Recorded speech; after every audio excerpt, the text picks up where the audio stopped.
ప్రధాని మోదీ నేతృత్వంలోని కేంద్ర ప్రభుత్వానికి ఇవాళ్టితో 11 ఏళ్లు నిండాయి.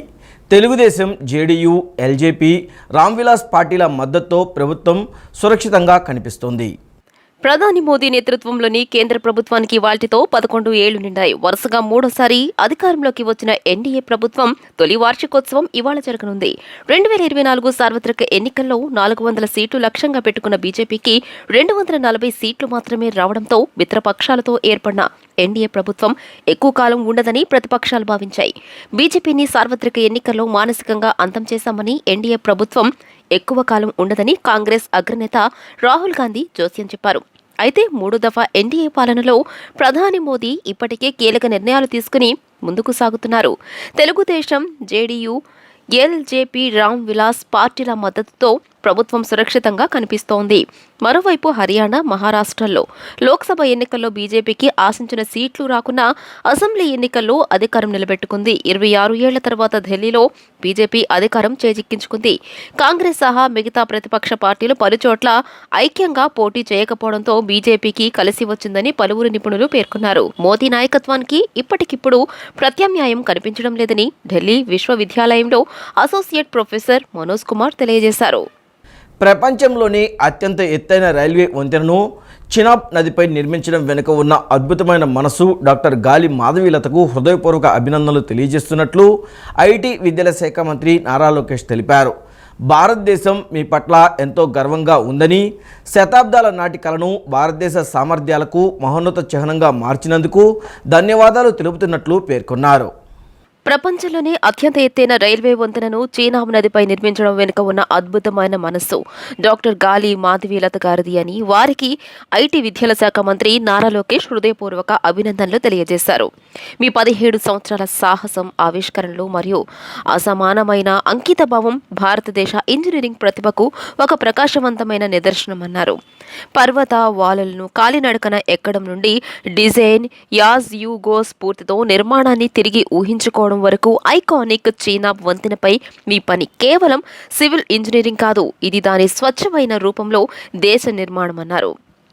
ఐఐఎస్సిలో ప్రొఫెసర్గా, ఐఐటి మద్రాస్ నుండి పరిశోధకురాలిగా మరియు ఎన్ఐటి వరంగల్ కుమార్తెగా మీ ప్రయాణం ప్రతి భారతీయుడికి, ముఖ్యంగా మన యువతలకు ప్రేరణగా నిలిచారని కీర్తించారు. భారతీయ మహిళలు పెద్దగా కలలు కన్నప్పుడు వారు మన దేశ ప్రకృతి దృశ్యాన్ని అక్షరాలా మారుస్తారని మీరు మనందరికీ గుర్తు చేస్తున్నారని ఈ సందర్భంగా స్పష్టం చేశారు. అమరావతి మహిళలను కించపరుస్తూ చేసిన వ్యాఖ్యలను ఖండిస్తున్నట్లు మాజీ ఉపరాష్ట్రపతి వెంకయ్యనాయుడు తెలిపారు. భూములిచ్చిన రైతులపై కొందరు నోరు పారేసుకోవడం దారుణమన్నారు. ఇలాంటి వ్యాఖ్యలు అత్యంత హేయమైనవి, సభ్య సమాజం సహించలేనివని చెప్పారు. ఎకరా భూమి ఉన్న రైతులు కూడా రాజధాని కోసం భూములిచ్చారని గుర్తు చేశారు. భవిష్యత్ తరాల కోసం వారు చేసిన త్యాగాలు నిరూపమానమైనవని కొనియాడారు. ఆడబిడ్డల ఆత్మగౌరవానికి భంగం కలిగించడం క్షమించాలని నేరమని, బాధ్యులైన ప్రతి ఒక్కరిపై చట్ట ప్రకారం కఠిన చర్యలు తీసుకోవాలని వెంకయ్యనాయుడు కోరారు. జూన్ 21న యోగా డే సందర్భంగా రాష్ట్రంలో 2 కోట్ల మంది పాల్గొనేలా ప్రభుత్వం సన్నద్ధం చేస్తుందన్నారు. ఎన్టీఆర్ జిల్లాలో 10 లక్షల మందికి పైగా ఆ రోజు యోగాలో పాల్గొంటారని ఎన్టీఆర్ జిల్లా కలెక్టర్ డాక్టర్ లక్ష్మీ షా తెలిపారు. ప్రతి ఒక్కరూ ప్రతిరోజు ఒక 45 నిమిషాలు యోగా చేయడం ద్వారా సంపూర్ణ ఆరోగ్యంతో పాటు ఆసుపత్రులకు అయ్యే డబ్బులు ఆదా చేసుకోవచ్చన్నారు. నగరంలోని ఎంజీ రోడ్, ఇందిరాగాంధీ స్టేడియం వద్ద జిల్లా collector Lakshmi Shah, municipal commissioner Dhyan చంద్రలు యోగాంధ్ర ర్యాలీని ప్రారంభించారు. ఇందిరాగాంధీ స్టేడియం నుంచి బెన్ సర్కిల్ వరకు ర్యాలీగా ముందుకు నడిచారు. అనంతరం కలెక్టర్ లక్ష్మీ షా మాట్లాడుతూ జూన్ 21న విశాఖలో ప్రధానమంత్రి నరేంద్ర మోదీ, ముఖ్యమంత్రి చంద్రబాబు నాయుడు యోగా డేలో పాల్గొంటారన్నారు. రాష్ట్రంలో ఆ రోజు 2 కోట్ల మంది పాల్గొనేలా ప్రభుత్వం సన్నద్ధం చేస్తోందన్నారు. ఎన్టీఆర్ జిల్లాలో 10 లక్షల మందికి పైగా ఆ రోజు యోగాలో పాల్గొంటారని తెలియజేశారు. యోగాసనాలు వేయండి, ఆరోగ్యాన్ని కాపాడుకోండి అనే నినాదంతో ప్రజల్లో అవగాహన కల్పిస్తున్నామన్నారు. ప్రతి ఒక్కరూ ప్రతిరోజు ఒక 45 నిమిషాలు యోగాకు కేటాయించాలని సూచించారు. ఆరోగ్యంగా ఉండండి, ఆసుపత్రులకు అయ్యే డబ్బులు ఆదా చేసుకోండి అని కలెక్టర్ లక్ష్మీ షా తెలియజేశారు. జూన్ 21న యోగా దినోత్సవం సందర్భంగా నెల రోజుల పాటు ప్రభుత్వం యోగాంధ్ర కార్యక్రమం నిర్వహిస్తోందన్నారు. ప్రతిరోజు వివిధ వర్గాల వారు, చిన్నారుల నుంచి వృద్ధుల వరకు అందరితో యోగాసనాలు చేయిస్తున్నామని అన్నారు. బీఆర్టీఎస్ రోడ్ను యోగా రోడ్డుగా మార్చి ప్రతిరోజు యోగా చేసుకునేలా ఏర్పాటు చేశామని తెలిపారు. లో భాగంగా ఈరోజు 20వ రోజు విజయవాడలో ర్యాలీ, ఒక మెగా ర్యాలీ తీయించడం జరిగింది. దీంట్లో ముఖ్య ఉద్దేశం యోగా గురించి అవేర్నెస్ కల్పించాలి, ప్రతి ఒక్కరికి యోగాంధ్ర గురించి అలాగే యోగా బెనిఫిట్స్ గురించి తెలియజేయాలనేది ఉద్దేశము. దీంట్లో భాగంగా ఈరోజు వేలాది మంది ఈరోజు ర్యాలీలో పాల్గొని యోగా గురించి, యోగాంధ్ర గురించి ప్రజలకి తెలియజేస్తున్నారు. ఈ కార్యక్రమాన్ని మనకు అందజేసిన గౌరవ ముఖ్యమంత్రి వర్లకి అలాగే ప్రధానమంత్రి వర్లకి ధన్యవాదాలు. ఎందుకంటే యోగా అనేది రాష్ట్ర సంపద, ఇది మన దేశంలో పుట్టిండేది. ఈరోజు అంతర్జాతీయ స్థాయిలో ఎంతోమంది ప్రాక్టీస్ చేస్తున్నారు. ఇప్పుడు దేశంలో మనం దీన్ని గుర్తు చేసుకుని ప్రతి ఒక్కరికి దీన్ని తీసుకెళ్లడం చాలా ఆనందంగా ఉంది.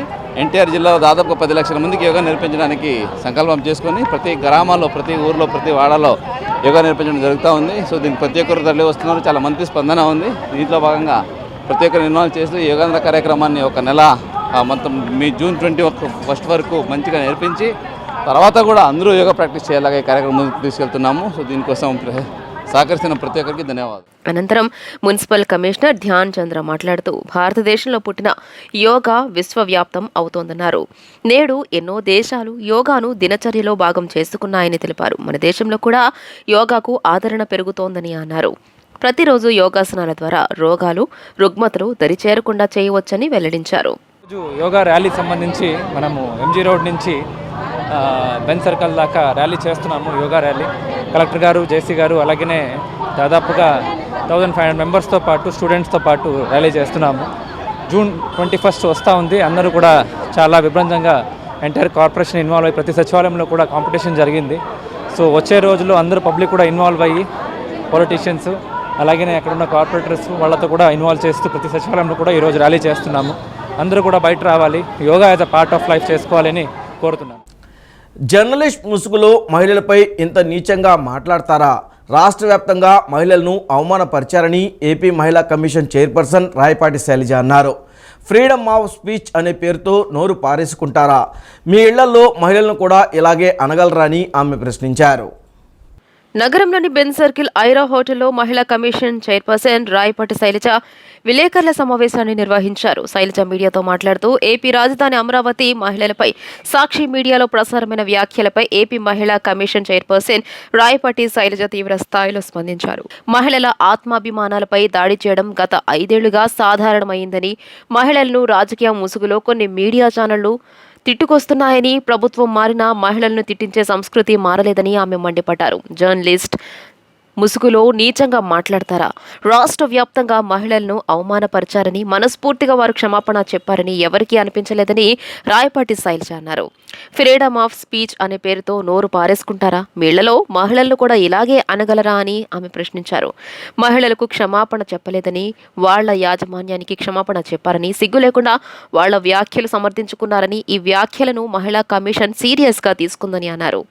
కమిషన్ పరంగా ఎటువంటి చర్యలు తీసుకోవాలో నిపుణులు అభిప్రాయాలు తెలుసుకుంటున్నామని, ఏపీ శాట్ ఇచ్చిన డేటా ప్రకారం జిల్లాల వారీగా సెక్స్ వర్కర్లు ఉన్నారు, గణాంకాలు ఇచ్చిందన్నారు. రాజకీయ కారణాలతో ఒకే ప్రాంతానికి ఆపాదించి నీచమైన ముద్ర వేస్తారా?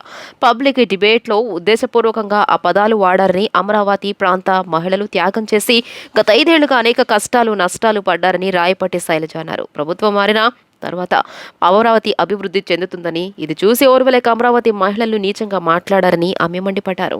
ఈ వ్యాఖ్యలు అన్నవారు, అనిపించిన వారు, ప్రచారం చేసిన వారు అందరూ శిక్షార్హులేనని ఆమె పేర్కొన్నారు. రాజకీయ ముసుగులో నడిపే ఇటువంటి ఛానల్స్ను పూర్తిగా రద్దు చేయాలని డిమాండ్ చేశారు. ఇప్పుడు జగన్ను, భారతిరెడ్డిని అన్నారని ఎదురుదాడి చేస్తారా? అనుకూడని మాటలు అన్నప్పుడు ఈ విషయం తెలియదా అని ప్రశ్నించారు. ప్రభుత్వం మారాక ఇది జరుగుతుందంటే ఎందుకంటే గత 5 ఏళ్లలో శిక్ష పడలేదు, వాళ్ళకి ఎవరు కూడా శిక్ష పడలేదు. ఇష్టం వచ్చినట్టు ఏదైతే కొన్ని రాజకీయ పార్టీల ముసుగులో కొన్ని మీడియా ఛానల్స్ ఏవైతే ఉన్నాయో వాళ్ళందరూ కూడా ఇష్టం వచ్చినట్టు మాట్లాడారు. కానీ ఎవరు యాక్షన్ తీసుకోవాలి. అప్పుడు ప్రభుత్వం కానివ్వండి, మహిళా కమిషన్ కానీ ఎవరు యాక్షన్ తీసుకోవాలి. సో భయం లేదు, మేమేమన్నా ఏం చేస్తారులే అనే భయంతో ఈరోజు ప్రభుత్వాలు మారినా కూడా ఇంకా ఇష్టం వచ్చినట్టు ఆడవాళ్ళ మీద దాడి చేయటం, లేకపోతే ఇలా మాట్లాడటం ఎంతవరకు సమంజసం? దానికి ఈరోజు కరెక్ట్గా రాష్ట్ర పోలీస్ యంత్రాంగం తీసుకున్న యాక్షన్ని మేమందరం కూడా అభినందిస్తున్నాం. ఎందుకంటే ఇంకొకడు మళ్ళీ బయటకు వచ్చి జర్నలిస్ట్ ముసుగులోనో లేకపోతే అనలిస్ట్ ముసుగులోనో ఇష్టం వచ్చిన, లేకపోతే ఫ్రీడమ్ ఆఫ్ స్పీచ్ అంట. ఏంటండి freedom of speech? Freedom of speech అంటే ఇష్టం వచ్చినట్టు మాట్లాడతారు ఆడవాళ్ళ మీద. ఇదే మాట మీ ఇంట్లో ఆడవాళ్ళ మీద అంటే మేము ఫ్రీడమ్ ఆఫ్ స్పీచ్ అంటే మీరు ఊరుకుంటారా? ఊరుకోరు కదా. అలాంటిది మూకుమ్మడిగా మహిళల్ని, రాజధాని అంటే అది ఆంధ్రప్రదేశ్ రాజధాని అండి, కేవలం అమరావతికి సంబంధించో గుంటూరు కృష్ణా జిల్లాకు సంబంధించో కాదు, ఆంధ్ర రాష్ట్ర రాజధాని. మీరు క్యాపిటల్ ఆఫ్ ఆ పదం వాడలేను, వేశ్యల రాజధాని అన్నారంటే మీరు రాష్ట్రంలో ఉన్న మహిళలందరినీ అవమానించారు. అది మీరు గుర్తుపెట్టుకోవాలి. విజయవాడ ఆటోనగర్ సాక్షి కార్యాలయం వద్ద అమరావతి మహిళలు ఆందోళనకు దిగారు. సాక్షి కార్యాలయం బోర్డును తొలగించి పెద్ద ఎత్తున నిరసన కార్యక్రమం చేపట్టారు. విజయవాడ ఆటోనగర్ సాక్షి కార్యాలయం వద్ద అమరావతి మహిళలు ఆందోళనకు దిగారు. సాక్షి కార్యాలయం బోర్డును తొలగించి పెద్ద ఎత్తున నిరసన కార్యక్రమం చేపట్టారు. ఈ కార్యక్రమంలో సాక్షి యాజమాన్యం కార్యాలయం గేటుకు తాళాలు వేసింది. దీంతో మహిళా నేతలు గేటు ఎక్కి నిరసన తెలియజేశారు. మహిళలపై అసభ్యకర వ్యాఖ్యల పట్ల జగన్, భారతీయులు క్షమాపణ చెప్పాలని డిమాండ్ చేశారు. రాజధాని వాసులు మహిళలు సాక్షి కార్యాలయంలోకి కోడిగుడ్లు విసిరారు. తెలుగు యువత, టీఎన్ఎస్ఎఫ్ మాజీ జడ్పీ చైర్పర్సన్ గద్దె అనురాధ, తెలుగు మహిళలు, టీడీపీ శ్రేణులు పాల్గొన్నారు. ఇలాంటి ముఖ్యమంత్రి మాకొద్దు. అభివృద్ధి అనేది మర్చిపోయి ప్రజల మీద దమనకాండను చేసి, ముఖ్యంగా అమరావతి మహిళల మీద విపరీతమైన ట్రోలింగ్స్ చేయటం, వాళ్ళని నానా రకాలుగా హింసించటం, వీటన్నిటి మీద ప్రజలు విస్పష్టమైన తీర్పిచ్చారు. కేవలం 11 సీట్లతో సరిపెట్టినా కూడా ఇవాళ బుద్ధి రాలేదు. మరి జగన్మోహన్ రెడ్డి గారికి, ఆ ప్రభుత్వానికి విద్వేషాన్ని ఎగజెంబుతున్నారు. దానికి కారణం ఇవాళ గూగుల్, టీసీఎస్ లాంటి సంస్థలు వెల్లువల ఇవాళ అమరావతి వైపుకి వస్తున్నాయి. అది వాళ్ళ కంటకంగా మారింది. వాళ్ళు విషం చిమ్ముతా ఉన్నారు. మరి ఆ విషాన్ని ఎలా చిమ్మాలి అనే దానికి ఈ రోజున ఒక విధానాన్ని నమ్ముకున్నారు. ఆ రోజున అమరావతి ఆడవాళ్ల మీద ఏ రకంగా దమనకాండం చేశారో ఇవాళ మళ్ళీ వాళ్ళని మరి ఎన్ని మాటలతో మేము మాట్లాడలేము. మరి వాళ్ళ జర్నలిస్టులు అని చెప్పుకునే వాళ్ళే వ్యభిచారులుగా మారిపోయి మాట్లాడుతూ ఉంటే ఇంకా మహిళలు మేమేం మాట్లాడతాం? మాట్లాడిన వాళ్ళందరికీ కూడా చెప్పులతో సమాధానం చెప్పే ప్రయత్నం చేస్తాం. రోడ్ల మీదకి వస్తే మాత్రం ఖచ్చితంగా చెప్పులతో దెబ్బలు తింటారని కూడా హెచ్చరిస్తా ఉన్నాం. ఖచ్చితంగా మీరందరూ క్షమాపణ చెప్పాలి. మీ సాక్షి పత్రిక ఏదైతే తప్పుడు రాతలు రాస్తా ఉందో, సాక్షి ఛానల్లో మీరు ఎలాంటి కోతలకి, తప్పుడు కోతలకి మహిళలపై మాట్లాడేదానికి మీరు ప్రోత్సహిస్తా ఉన్నారు. మీ సాక్షి ఛానల్ను కూడా మీరు బ్యాన్ చేయాలని మేము మహిళలందరూ కూడా డిమాండ్ చేస్తున్నాం. సాక్షి టీవీ యాంకర్ కొమ్మినేని శ్రీనివాసరావును ఏపీ పోలీసులు అరెస్ట్ చేశారు. సాక్షి టీవీ ఛానల్లో చర్చ సందర్భంగా అమరావతి మహిళలపై చేసిన అసభ్య వ్యాఖ్యల అంశంలో రాజధాని రైతులు, మహిళలు, రాష్ట్ర మాదిగ కార్పొరేషన్ డైరెక్టర్ ఖమ్మంపాటి శిరీష ఇచ్చిన ఫిర్యాదు మేరకు పోలీసులు కేసు నమోదు చేశారు. హైదరాబాద్ జర్నలిస్టుల కాలనీలో సాక్షి టీవీ యాంకర్ కొమ్మనేని శ్రీనివాసరావును ఏపీ పోలీసులు అరెస్టు చేశారు. హైదరాబాద్ జర్నలిస్ట్ కాలనీలోని ఆయన ఇంటికి వెళ్లి అదుపులోకి తీసుకున్నారు. అక్కడి నుంచి ఏపీకి తీసుకువస్తున్నారు. అమరావతి మహిళలపై అనుచిత వ్యాఖ్యలు చేశారని గుంటూరు జిల్లా తుళ్లూరు పోలీస్ స్టేషన్లో కేసు నమోదు కావడంతో కొమ్మనేనిని అరెస్ట్ చేశారు. సాక్షి టీవీ ఛానల్లో చర్చ సందర్భంగా 4 రోజుల క్రితం సాక్షి ఛానల్లో జరిగిన డిబేట్లో జర్నలిస్ట్ కృష్ణంరాజు అమరావతి దేవతల రాజధాని కాదు, వేశ్యల రాజధాని అంటూ చేసిన వ్యాఖ్యలు రాష్ట్ర వ్యాప్తంగా తీవ్ర కలకలం రేపాయి. మహిళా సంఘాలతో పాటు అన్ని రాజకీయ పక్షాలు, వివిధ పార్టీలకు చెందిన నేతలు ఈ వ్యాఖ్యలను ఖండించారు. మహిళలను కించపరిచిన వారిని వెంటనే అరెస్ట్ చేయాలని డిమాండ్ చేశారు. ఈ నేపథ్యంలో మహిళా సంఘాలు రాష్ట్ర వ్యాప్తంగా పెద్ద ఎత్తున నిరసన వ్యక్తం చేయడంతో పాటు ర్యాలీలు నిర్వహించారు. పలు పోలీస్ స్టేషన్లో ఫిర్యాదులు చేశారు. దీంతో పోలీసులు కేసులు నమోదు చేశారు. ముఖ్యంగా రాజధాని అమరావతిలోని మహిళలు ఈ వ్యాఖ్యలు చేసిన రోజే పెద్ద ఎత్తున నిరసనలు చేపట్టారు. వెంటనే కొమ్మనేని శ్రీనివాస్, జర్నలిస్టు కృష్ణంరాజు ఇరువురిని అరెస్టు చేయాలంటూ తుళ్లూరు పోలీస్ స్టేషన్లో ఫిర్యాదు చేశారు. రాష్ట్ర మాదిగ కార్పొరేషన్ డైరెక్టర్ ఖమ్మంపాటి శిరీష ఇచ్చిన ఫిర్యాదు మేరకు పోలీసులు కేసు నమోదు చేశారు. అమరావతిలో ఉన్న తాడికొండ ఎస్సీ రిజర్వ్డ్ నియోజకవర్గంలోని దళిత మహిళలను అవమానించారన్న ఫిర్యాదు, ఎస్సీ ఎస్టీ అట్రాసిటీ ఇతర సెక్షన్ల కింద కేసులు నమోదు చేశారు. కొమ్మనేనితో పాటు జర్నలిస్టు కృష్ణంరాజు, సాక్షి యాజమాన్యం పైన కేసు నమోదు చేశారు. మరోవైపు జర్నలిస్టు కృష్ణంరాజు ఇంటికి వెళ్లి విజయవాడలో తాళం వేసి ఉండడంతో ఆయన హైదరాబాద్లోనే ఉన్నారని పోలీసులకు సమాచారం అందింది. దీంతో ఆయన కోసం విజయవాడ, తుళ్లూరు నుంచి ప్రత్యేక పోలీస్ బృందాలు హైదరాబాద్కు వెళ్లాయి. ఈరోజు సాయంత్రంలోగా కృష్ణంరాజును అదుపులోకి తీసుకునేందుకు ప్రయత్నాలు చేస్తున్నారు. రాష్ట్రంలో ఇటీవల వరకు కొద్దిపాటి వర్షాలతో ఊరటనిచ్చిన వాతావరణం ఇప్పుడు ఎండలతో మండిపోతుంది. తీవ్ర ఉక్కపోతతో జనం ఉక్కిరిబిక్కిరవుతున్నారు. కోస్తాలో ఈ ప్రభావం ఎక్కువగా ఉంది. ఆదివారం రాష్ట్రంలోని పలు ప్రాంతాలలో అధిక ఉష్ణోగ్రతలు నమోదయ్యాయి. రాష్ట్రంలో ఇటీవలి వరకు కొద్దిపాటి వర్షాలతో ఊరటనిచ్చిన వాతావరణం ఇప్పుడు ఎండలతో మండిపోతుంది. తీవ్ర ఉక్కపోతతో జనం ఉక్కిరిబిక్కిరవుతున్నారు. కోస్తాలో ఈ ప్రభావం ఎక్కువగా ఉంది. ఆదివారం రాష్ట్రంలోని పలు ప్రాంతాల్లో అధిక ఉష్ణోగ్రతలు నమోదయ్యాయి. నర్సాపురంలో 41 డిగ్రీలు, ఒంగోలు, నెల్లూరు, కావలిలో 40 డిగ్రీల చొప్పున నమోదయ్యాయి. సోమ మంగళవారాల్లో రాష్ట్రంలో వేడి వాతావరణం కొనసాగుతుందని వాతావరణ శాఖ తెలిపింది. రాయలసీమ, కోస్తాలో కొన్ని చోట్ల వర్షాలు కురిశాయి. 11వ తేదీ నుంచి ఒక మోస్తరు మొదలుకొని భారీ వర్షాలు కురిసే అవకాశం ఉందని అంచనా. తూర్పు మధ్య బంగాళాఖాతంలో ఆదివారం ఏర్పడిన ఉపరితల ఆవర్తనం రానున్న 2 రోజుల్లో మరింత బలపడే అవకాశం ఉందని నిపుణులు అంచనా వేస్తున్నారు. ఇది బంగాళాఖాతంలో ఉత్తరం వైపుగా పయనిస్తోందని, దీని ప్రభావంతో వర్షాలు కురుస్తాయని వెల్లడించారు. ఈ వార్తలు ఇంతటితో సమాప్తం. నమస్కారం.